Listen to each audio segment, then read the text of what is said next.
Selamat siang Mitra Buana dan saudara pendengar, kini saatnya Anda menyimak live talk show kesehatan bersama RSUD Dr. Suhadi Prionegoro Kabupaten Sragen. Kami yang bertugas mengucapkan selamat siang dan selamat mengikuti. Lembaga Penyiaran Publik Lokal, Radio Publik Kabupaten Sragen, Buana Asri FM 94,7 MHz, saluran informasi. Ya, selamat siang Mitra Buana dan saudara pendengar, berjumpa kembali dalam acara Live Talk Show Kesehatan bersama dengan RSUD Dr. Suhadi Prionegoro Sragen. Dan pada kesempatan siang hari ini bersama saya Dewi Ratih yang akan memandu acara ini. Dan tema yang kami hadirkan pada siang hari ini Mitra Buana adalah mengendalikan gula darah, komplikasi diabetes dapat dicegah. Di mana tema ini Mitra Buana talkshow siang hari ini sekaligus dalam rangka memperingati Hari Diabetes Sedunia tahun 2023. Ya Mitra Buana dan pendengar, tentunya Anda bisa menyimak acara ini melalui 94,7 MHz Buana Asri FM dan juga disiarkan langsung melalui akun Instagram RSSP Sragen atau akun milik RSUD Dr. Suhadi Prionegoro Sragen. Ya, siang hari ini telah hadir di studio ya bersama dengan Dr. Agus Supriyanta SPPD, dokter spesialis penyakit dalam dari RSUD Dr. Suhadi Prionegoro Sragen. Kita sapa terlebih dahulu ya narasumber kita siang hari ini. Ya. Selamat siang Bapak. Selamat siang Mbak Dewi. Kabar baik ya Pak hari ini? Alhamdulillah sehat. Baru pertama ini kita berjumpa. Ya. Mudah-mudahan nanti ya ada agenda berikutnya ya Bapak ya. Nah Mitra Buana dan pendengar, tentunya kita juga akan mempersilahkan Mitra Buana ataupun Anda yang saat ini sedang menyimak acara ini ya, nanti bisa bergabung ataupun berinteraktif bersama kami melalui line telepon di 02718907999 ataupun melalui SMS dan juga WhatsApp di 0821350947. Nah, Mitra Buana, seperti yang sudah Dewi sampaikan tadi ya bahwa tema kita siang hari ini adalah mengendalikan gula darah. Komplikasi diabetes dapat dicegah, di mana talk show ini juga sekaligus ya untuk memperingati Hari Diabetes Sedunia tahun 2023. Nah, seperti kita ketahui bersama bahwa Hari Diabetes Sedunia atau World Diabetes Day ini diperingati setiap tanggal 14 November. Jadi sudah beberapa satu minggu yang lalu ya Bapak ya. Ini diperingati sebagai Hari Diabetes Sedunia. Nah mungkin Bapak, dari tema kita siang hari ini, sekaligus untuk memperingati Hari Diabetes Sedunia, mungkin ada yang bisa disampaikan untuk memperingati Hari Diabetes ini ya? Atau mungkin sebelumnya ini Bapak ya, bagaimana cara mengetahui seseorang bisa ini terkena diabetes? Ya. Terima kasih Mbak Dewi. Memang acara hari ini sekaligus kita memperingati Hari Diabetes Dunia yang jatuh pada tanggal 14 November kemarin. Dan alhamdulillah topiknya hari ini juga menyangkut tentang diabetes. Betul sekali. Di mana diabetes ini semakin hari jumlah penyandangnya bukan makin berkurang tapi malah makin meningkat, semakin bertambah ya. Gitu ya. Kemudian tentunya kita harus bisa mengetahui ya kapan seseorang dikatakan mengidap diabetes ya. Tidak menderita Mbak, karena mengidap ya diabetes itu tidak beda menderita. Ya Pak ya? Ya, penyakit beda dengan penyakit lain. Kalau ini istilahnya pengidap atau penyandang, penyandang diabetes, yaitu tentunya dengan memeriksa gula darah. Yang pertama, kalau puasa selama 10 jam itu tidak lebih dari 126. Kalau tidak puasa, lebih dari 200. Kemudian ada lagi satu lagi yang pemeriksaan yang lebih canggih ya. Itu namanya HbA1c. HbA1c. Ya, HbA1c itu menggambarkan gula darah selama 3 bulan ke belakang. Jadi tidak ada pengaruh oleh puasa, tidak pengaruh oleh makan saat itu. Jadi di sini tidak bisa direka-reka hasilnya itu. Iya. Ya, begitu, berarti asli gitu ya Pak hasilnya. Nah itu ya Mitra Buana, bagaimana untuk mengetahui seseorang ini mengidap diabetes tadi sudah dijelaskan oleh Pak Agus ya. Nah ini Pak Agus, bisa dijelaskan juga siapakah yang beresiko terkena diabetes? Ya, berhubungan dengan tadi bagaimana mengetahui, tentunya siapa saja yang berisiko tinggi atau yang paling diutamakan, yaitu yang pertama faktor keturunan. Faktor Ya, keturunan. tadi karena penyandang atau pengidap diabetes ini paling banyak adalah dari bapak ibu atau salah satu dari ibu atau bapak itu yang mengidap diabetes kemudian menurun pada anak-anaknya. Oh gitu ya. Ya. Yang kedua ini obesitas atau berat badan berlebih. Misalnya ada berat badan seseorang lebih dari 100 kg atau 1 kuintal itu berisiko untuk terkena diabetes. Karena sel-sel tubuh manusia atau kita yang diabetes itu didominasi oleh sel-sel lemak. Di mana sel lemak itu tidak dapat menggunakan glukosa atau gula sebagai energi. Iya, seperti Ya, itu. jadi akhirnya gulanya itu terakumulasi di dalam sistem pembuluh darah. Ya. Yang ketiga, ini paling banyak juga, hipertensi darah tinggi. Ini dua. Itu bisa juga ya Pak ya? Hipertensi darah tinggi itu karena gangguan itu sensitivitas atau memasukkan gula ke dalam selnya itu terganggu. Jadi semakin lama menderita hipertensi darah tinggi, gulanya akan terganggu, kemudian timbul atau terjadilah diabetes. Diabetes Ya. itu. Nah, Pak ngomong-ngomong diabetes ya, ini ada kriteria-kriteria seperti apa sih bisa dikatakan terkendali gitu? Ya. Bagaimana kriterianya? Ya, tentunya seseorang yang mengidap atau menyerang diabetes harus mengendalikan gula darahnya. Sebagai patokan, gula darah tidak puasa sebaiknya kurang dari 200. Oh gitu. Kemudian kalau gula darah puasa sebaiknya kurang dari 126. Untuk HTI HbA1c adalah kurang dari 7. Itu. Dan itu harus diperiksa secara berkala ya.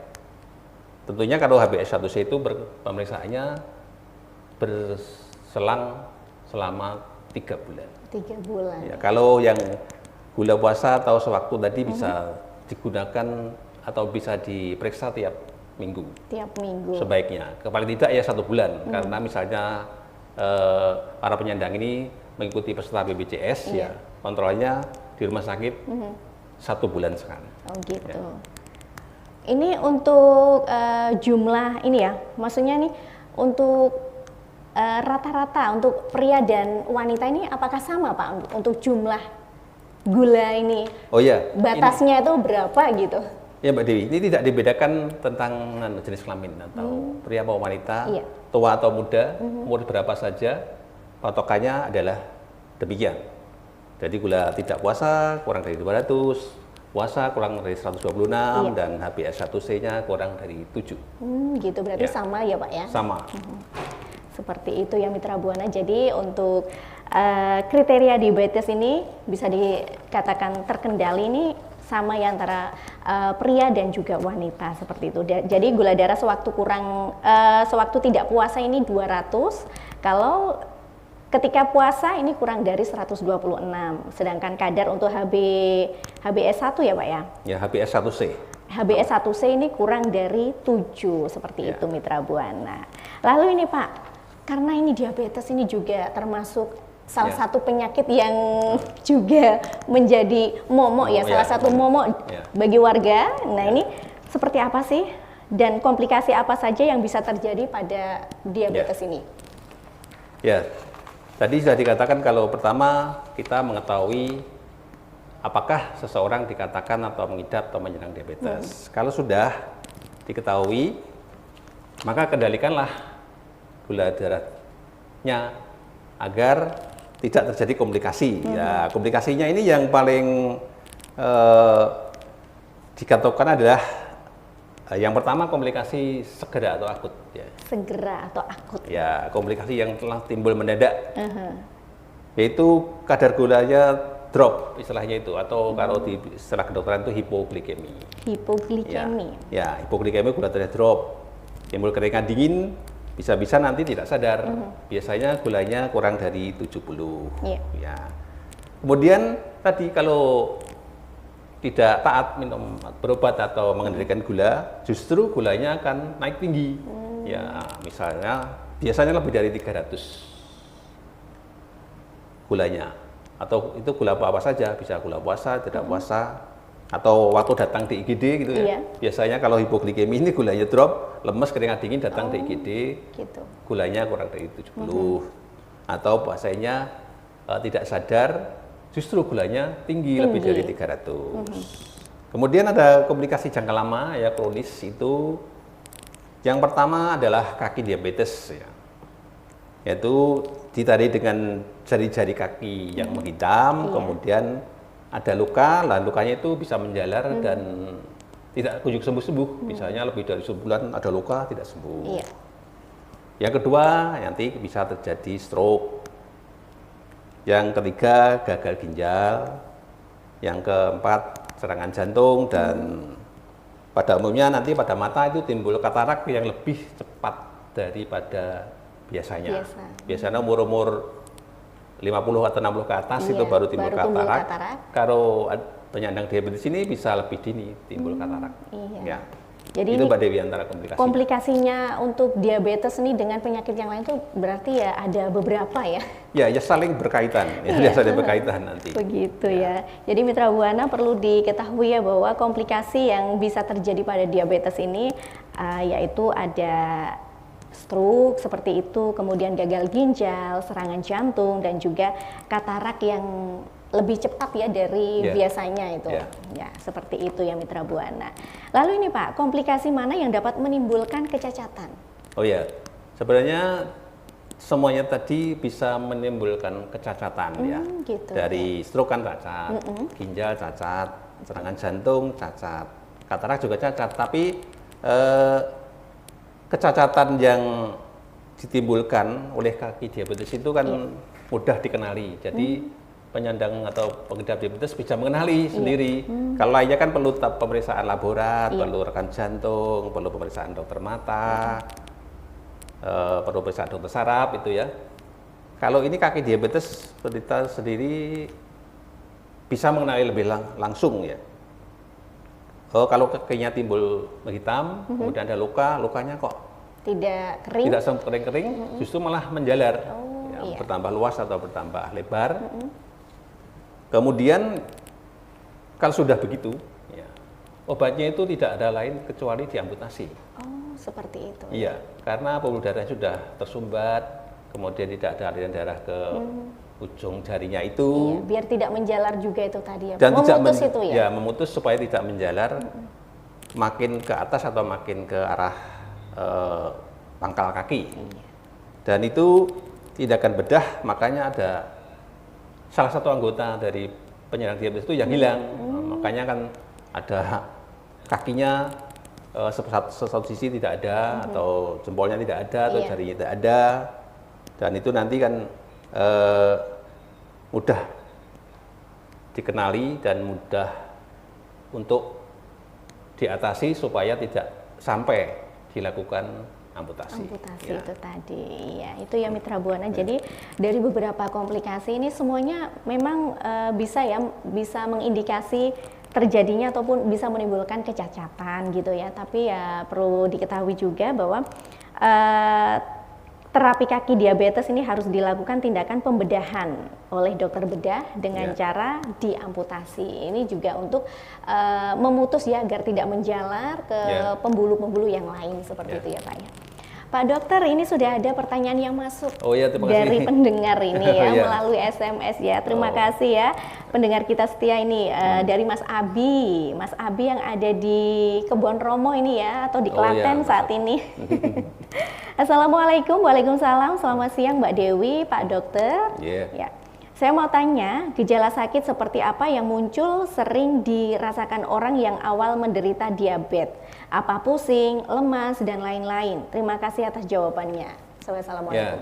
Waalaikumsalam Mas apa? Mas Abi. Mas Abi ya dari Bon Romo. Iya, ke Bon Romo. Terima kasih Mas Abi atas atensinya. Tadi di depan sudah kami paparkan bahwa siapa saja yang berisiko untuk terkena diabetes atau penyakit diabetes tadi adalah ada keturunan, ada kegemukan, ada darah tinggi atau hipertensi. Jadi kalau ada salah satu dari 3 itu ya, langsung diperiksa, cek ke laborat tentang gulanya. Itu tentang tadi apakah gejalanya ada. Nah ini ya yang menjadi suatu pertanyaan sampai sekarang. Iya. Kalau zaman dulu ada namanya 3P ya. 3P apa itu Pak 3P? P itu dalam bahasa Latin, poliuri, banyak ke belakang atau pipis, polidipsi, banyak makan. Terus polifagi, banyak minum. Poliuri, polidipsi, polifagi. Ya, kalau Indonesianya banyak makan, banyak minum, banyak pipis kencing di belakang itu. Kalau dulu ada namanya gejala klasik gitu. Gitu. Kalau sekarang tidak khas. Jadi tidak mesti harus seperti gejala seperti ini diabetes bukan. Tadi mengingat faktor risiko tadi, kemudian gejala tidak khas, kadang-kadang hanya pegel-pegel aja, dicek gula, ternyata gulanya tinggi. Kemudian ada lagi jimpe-jimpe gitu, kaki tangan jimpe, dicek gulanya tinggi lah itu. Jadi tidak khas gejalanya atau tidak harus begitu gejalanya.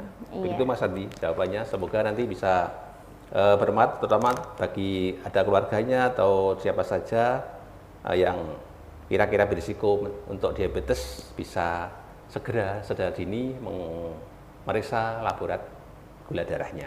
Iya, itu ya Mas Abi sudah dijawab sama Pak Dokter. Semoga jawabannya juga membantu ya. Jadi beberapa hal tadi sudah disampaikan Pak Dokter. Ada ini ya tanda-tanda khusus ya sepertinya. Tapi untuk sekarang ini sudah berbeda lagi. Seperti itu. Ya. Nah ini Pak Dokter ya. Kalau ada beberapa hal tadi karena kelebihan berat badan, faktor keturunan, hipertensi, darah tinggi itu ya yang menyebabkan bisa terkena diabetes.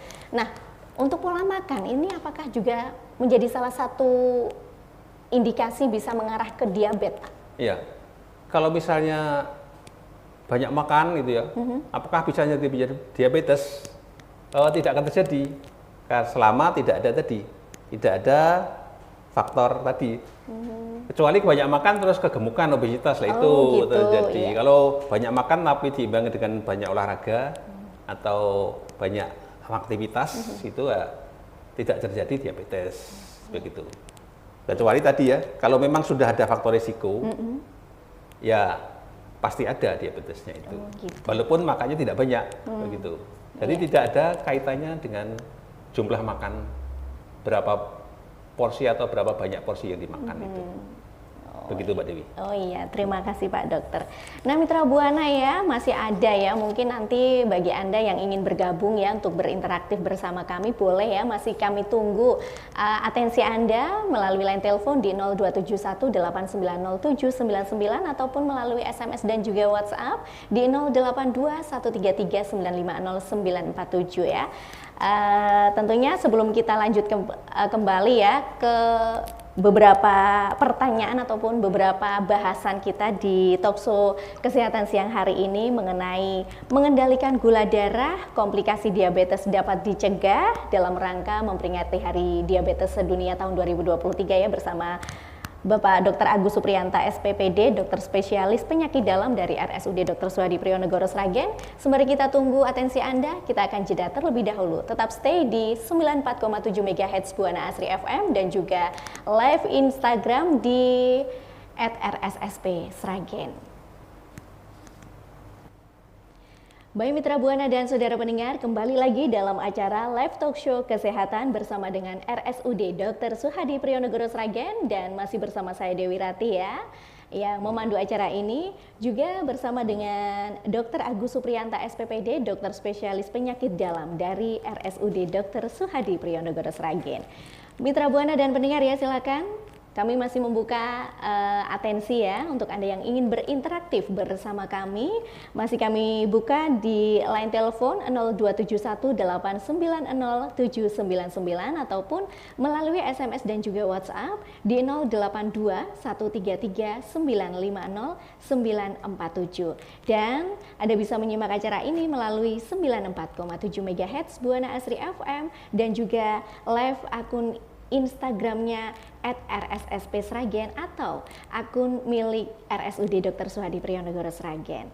Nah, kalau tadi sudah disampaikan juga oleh Pak Dokter ya, Pak Dokter Agus ini seperti apa seseorang ini bisa terkena diabetes, kemudian siapa saja yang berisiko terkena diabetes atau ini komplikasi apa saja yang bisa terjadi pada diabetes tadi sudah dijawab, sudah dijelaskan oleh Pak Dokter ya. Nah ini Pak Dokter untuk selanjutnya, bagaimana cara untuk mencegah komplikasi pada diabetes ini? Ya, terima kasih Mbak Dewi. Ya, berkaitan dengan tadi bahwa bagi mereka-mereka yang berisiko itu sebaiknya segera atau mendeteksi secara dini apakah sudah terkena atau mengidap diabetes atau belum gitu. Apabila sudah terjadi, nah ini bagaimana cara mencegah agar tidak terjadi komplikasi gitu. Yang pertama tentunya ini perubahan pola makan atau diet ya. Iya. Ya, ini perubahan pola makan atau diet ini udah dikatakan tapi sulit dilaksanakan. Iya. Sulit dilakukan karena sekarang kan lagi tren ya, wisata kuliner itu ya. Iya, betul sekali. Masa kita wisata satu bis yang berita diabetes, yang temannya 40 makan, kita nggak makan. Iya. Kan tidak mungkin, jadi ya pasti ikut makan. Ya, sampai ikut makan. Tapi kan kalau misalnya tidak bepergian atau tidak ada pesta, tidak ada acara-acara tertentu yang ada makan-makannya, itu kan sebaiknya di rumah mengendalikan gulanya dengan memperbaiki pola makan atau mengendalikan dietnya. Yang kedua, olahraga. Ya, olahraga di sini yang disarankan adalah olahraga santai. Olahraga santai. Santai, tidak kompetitif. Ya, misalnya jalan santai, senam, berenang, gitu ya. Jogging seperti itu ya Pak. Jogging, ya. Kemudian dan ini ya, olahraga ini kadang-kadang ya terkendala juga oleh waktu ya, karena kesibukan misalnya karena pekerjaan pagi-pagi, misalnya kalau di Sragen ini 7:30 sudah harus sampai ke kantor, nanti olahraganya jam berapa, nanti pulang sudah sore jam 3 udah capek gitu ya. Pada umumnya pola makan dan olahraga ini sulit dilakukan ya. Maka kita harus mempunyai suatu obat untuk mengendalikan gula darah ini. Misalnya kalau 1-2 tidak bisa dilaksanakan, langsung kita memakai obat-obat diabetes, obat-obat diabetes yang diminum. Kemudian ada lagi satu lagi yang untuk menurunkan gula darah adalah insulin. Insulin. Ya. Itu yang disuntikan. Suntikan insulin. Ini bisa obat anti diabetes diminum saja, atau insulin saja, atau kombinasi antara obat dan insulin boleh diberikan. Ya. Oh gitu. Ya. Jadi itu ya Mitra Buana, untuk mencegah komplikasi ini caranya yaitu dengan perubahan pola makan atau diet. Nah ini harus diperhatikan ya Mitra Buana biar kadar gula darah ini tidak tinggi lagi gitu ya. Kemudian juga dengan kegiatan gerak atau olahraga. Ini olahraga yang santai kata Pak Dokter tadi ya. Olahraga yang santai gitu ya, boleh nih dilakukan, jangan yang berat-berat ataupun yang kompetitif seperti itu ya Pak Dokter ya. Lalu bisa juga dengan menggunakan obat anti diabetes. Ini dengan yang obat yang diminum ataupun dengan yang memakai insulin, seperti itu ya Pak Dokter. Ini ada pertanyaan lagi yang masuk Pak Dokter, melalui WA-nya Buana Asri. Selamat siang Mbak Dewi dan narasumber ya, selamat siang juga. Saya Andi di Plupuh. Mau tanya apakah keturunan penyakit diabetes atau gula ini bisa mempengaruhi kehamilan? Terima kasih. Seperti apa ini Pak Dokter? Terima kasih Mas Andi di Plupuh atas pertanyaannya. Apakah gula itu atau penyandang diabetes bisa mengaruhi kehamilan atau maksudnya kesuburan ya. Iya. Terutama pada wanita atau pria gitu ya. Iya. Ya. Ya. Kalau tentang kesuburan atau kehamilan, diabetes ini tidak mempengaruhi secara langsung. Tetapi biasanya kalau laki-laki ya bisa terganggu tentang ini apa itu gangguan kejantanan itu ya, iya. Ya itu namanya istilahnya kejantanan atau kalau di dokteran namanya impotensi, impotensi Iya. itu. Tapi tidak mengganggu adanya misalnya kelangsungan kesuburannya atau untuk punya anak. Dan banyak juga penyandang diabetes itu ya punya anak juga. Jadi walaupun sudah ada diabetes, tetap masih bisa punya anak. Kecuali tadi ya sudah timbul komplikasi.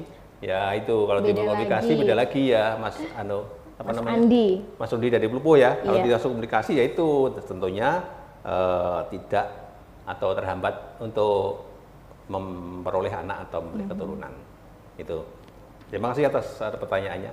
Iya, terima kasih Mas Andi yang ada di Plupo ya.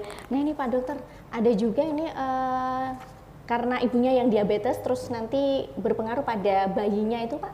Ya. Kan sekarang juga ada ini anak-anak sudah menderita ataupun terkena diabetes seperti itu. Ya tadi yang tadi kami sampaikan bahwa pada faktor keturunan tadi kalau seorang ibu hamil kemudian ibunya itu kebetulan penyandang diabetes, maka yang pertama anaknya akan menjadi lebih gede atau lebih berat, lebih besar. Oh gitu. Atau bayi diabetesnya lebih besar dari biasanya. Kemudian tentang penyakitnya ini bisa diturunkan kepada anaknya karena terkait dengan kromosom X gitu. Oh iya. Kromosom X di ibu menular ke anaknya, terutama nanti anaknya yang laki-laki. Kalau anak perempuan kira-kira kemungkinannya probabilitasnya itu 50% terkena. Gitu. Iya. Nah ini kita ke pertanyaan selanjutnya ya, masih di Live Talk Show Kesehatan bersama dengan Dr. Agus Supriyanta ya. Nah ini Pak Dokter, apakah dengan minum banyak obat ini tidak merusak ginjal Pak Dokter? Oh iya, Mbak Dewi, terima kasih. Ini sesuatu yang banyak ditanyakan oleh pasien-pasien di rumah sakit ya. Di rumah sakit itu, Pak Dokter ini obatnya gula kok banyak sekali, apakah nanti ginjal saya tidak rusak? Nah itu ya. Kan karena selama ini beredar di masyarakat itu ada persepsi yang keliru atau yang salah. Kalau terlalu banyak minum obat, nanti ginjalnya rusak. Iya, bisa merusak ginjal gitu ya. Justru ini sebaliknya ya. Obat-obat yang diminum oleh penyandang diabetes adalah obat-obat yang tujuannya mengendalikan gula darah. Ya. Seperti yang kami katakan tadi bahwa salah satu komplikasinya adalah ginjal tadi loh, ya gangguan ginjal atau gagal ginjal. Iya. Justru pada diabetes yang minum obat dalam jumlah yang cukup banyak itu melindungi ginjal, bukan malah merusak ginjal. Tapi sebaliknya kalau gulanya tidak terkendali, tidak ada obat yang diminum atau minum obatnya tidak sesuai dosis, nanti lama-lama akan terkena ginjalnya atau bahkan menjadi gagal ginjal. Itu Mbak Dewi. Oh gitu. Ya. Nah seperti itu ya. Jadi ternyata rumor yang di luar sana itu tidak benar. Ya. Kalau minum banyak obat ini ternyata justru malah bagi penderita ataupun masyarakat yang terkena diabetes ini memang dianjurkan rutin ya Pak untuk mengkonsumsi obat itu. Rutin. Untuk menurunkan kadar gulanya seperti itu. Pak mungkin bisa dijelaskan Pak, sampai kelupaan ini. Ada beberapa tipe-tipe diabetes itu kalau saya baca-baca itu. Oh ya. Nah, mungkin bisa dijelaskan Pak seperti apa itu? Oh ya. Oh zaman dulu memang ada pembagian diabetes tipe 1 atau tipe 2 gitu. betul. Tapi sekarang sudah tidak ada lagi. Oh gitu. Iya. Sama Yang saja ada berarti. diabetes dengan insulin atau diabetes tidak dengan insulin. Oh gitu. Bedanya seperti apa Pak? Ya. Ya tadi ya. Kalau yang diabetes dengan insulin biasanya tadi ada faktor keturunan tadi ya. Iya. Faktor keturunan atau zaman dulu namanya diabetes tipe 1 gitu ya. Faktor keturunan karena sel-sel betanya sudah tidak mampu memproduksi insulin. Jadi dulu disebut dengan tipe 1. Iya. Yang atau sekarang berubah menjadi diabetes tergantung insulin. Oh gitu. Tentunya yang keduanya tentunya diabetes tidak tergantung insulin itu, atau diabetes yang cukup memakai obat-obat Obatnya itu. penurun gula saja. Oh gitu, ya. iya. Itu ya ternyata kalau dulu memang ya ada diabetes mellitus 1 tipe 1, ada Ya. diabetes mellitus tipe 2 Ya. itu ya. Ternyata sekarang sudah tidak ada. Jadi sama sekarang diabetes itu aja ya Pak ya. Ya. Bedanya pakai insulin sama yang tidak memakai insulin gitu. Nah, ini ke selanjutnya Pak. Apakah dengan pengobatan insulin ini tidak menimbulkan ketagihan ataupun ketergantungan Pak? Oh ya, ini juga ada rumor di masyarakat atau persepsi masyarakat yang kurang betul. Saya nggak mau memakai insulin dok karena nanti saya tergantung insulin. Iya. Iya, ketergantungan seperti atau bahkan dikatakan kecanduan, Iya. kecanduan insulin. Ya, pemirsa yang kami hormati bahwa dokter-dokter rumah sakit itu sudah memberikan terapi yang terbaik. Jadi kalau misalnya seseorang pasien yang perlu insulin ya diberikan insulin, kalau tidak perlu insulin ya tidak perlukan insulin. Oh gitu. Kemudian tadi ada kaitannya dengan tadi, dulu ada tipe diabetes tipe 1 tadi ya. Iya. Diabetes tipe 1 itu memang Dianjurkan pakai insulin itu. harus memakai insulin karena sel beta pankreasnya tidak mampu atau tidak bisa memproduksi insulin, ataupun kalau memproduksinya jumlahnya hanya sedikit dosisnya, jadi tidak mampu mengendalikan gula darahnya supaya baik, itu maka harus ditambahkan insulin dari luar. Yang kedua biasanya penyandang diabetes yang sudah memakai banyak obat, tetapi gula darahnya masih tinggi, itu maka perlu ditambahkan insulin. Tadi bisa dikombinasi antara obat penurun gula dan insulin supaya gulanya terkendali. Jadi justru itu bukan ketergantungan, tetapi justru malah diperlukan. Gitu. Diperlukan insulin, bukan tergantung insulin atau ketagihan insulin gitu ya.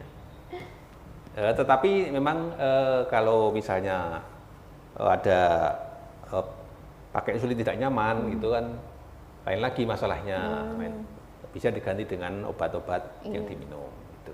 Nah itu ya Mitra Buana. Jadi mungkin di luar sana ada yang bertanya apakah dengan pengobatan insulin ini tidak menimbulkan ketagihan atau ketergantungan. Ternyata ini ada jenis diabetes yang memang perlu terapi insulin ya Mitra Buana, seperti itu. Karena produksi insulin oleh sel pankreas itu berkurang ataupun minimal sehingga diperlukan tambahan insulin dari luar tubuh. Jadi insulin ini memang dibutuhkan seperti itu ya Pak Dokter ya. Jadi bukan malah menimbulkan ketagihan ataupun ketergantungan seperti itu Mitra Buana. Dan bisa tambahkan lagi ya tentang insulin itu dulu insulin itu rumornya kan tidak halal ya. Kalau sekarang sudah berbeda lagi ya. Itu memang sudah dibuat dari sel pankreas manusia. Jadi sudah dicangkokkan dari sel pankreas manusia. Jadi sudah teknologi sudah jauh lebih baik daripada dulu. Kalau dulu kan dari binatang. Iya. Seperti itu ya iya. Pak Dokter ya. Kalau sekarang sudah lebih canggih lagi dari sel pankreas manusia. Ya. Nah ini Pak Dokter ya, beberapa hal mengenai gula darah atau diabetes. Nah ini tadi sudah disampaikan oleh Pak Dokter ya Mitra Buana, dari bagaimana cara mengetahui seseorang ini terkena diabetes, siapa saja yang beresiko terkena diabetes, kemudian komplikasi apa saja yang bisa terjadi pada penderita ataupun pada yang mengidap diabetes, bagaimana cara untuk mencegah komplikasi tersebut, dan mengenai insulin ya, tadi sudah disampaikan oleh Pak Dokter.